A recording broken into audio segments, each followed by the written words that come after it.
এটা হবে না। যেমন হাদিসটা আছে ইবনে মাজাহ শরীফ খণ্ড নম্বর 2 পৃষ্ঠা নম্বর 272, হাদিস নম্বর 3935 নম্বর হাদিস। এখানে নবী আলাইহিস সালাতু ওয়াস সালাম সাহাবী হযরত জাবির ইবনে আব্দুল্লাহ রাদিয়াল্লাহু তাআলা আনহু বলেন, ক্বালা রাসূলুল্লাহ সাল্লাল্লাহু আলাইহি ওয়াসাল্লাম মান ইনতাহাবা নুহবাতান মাশহুরাতান ফালাইসা মিন্না। বিশ্ব নবী সাল্লাল্লাহু আলাইহি ওয়াসাল্লাম বলেন, মান ইনতাহাবা নুহবাতান মাশহুরাতান, যে ব্যক্তি প্রকাশ্যে লুটতারাজ করে, ছিনতাই করে, নবী আলাইহিস সালাতু ওয়াস সালাম বলেন ফালাইসা মিন্না, সে ব্যক্তি আমার উম্মত নয়।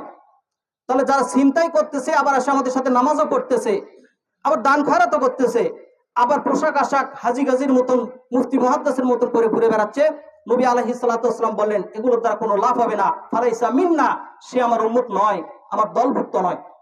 তাহলে বুঝতে পারলাম যারা ছিনতাই করবে নবী আলাইহিস সালাতু ওয়াস সালাম এদেরকে বললেন এরা আমার দলভুক্ত নয়।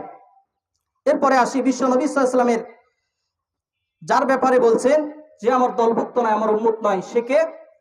পঞ্চম নম্বরে সে ওই ব্যক্তি আল্লাহ পাক যাকে পুরুষ হিসেবে জমিনে সৃষ্টি করছেন সে নারীর ভেষ ধরে চলে, আর যাকে নারী হিসেবে সৃষ্টি করছেন সে পুরুষের ভেষ ধরে চলে।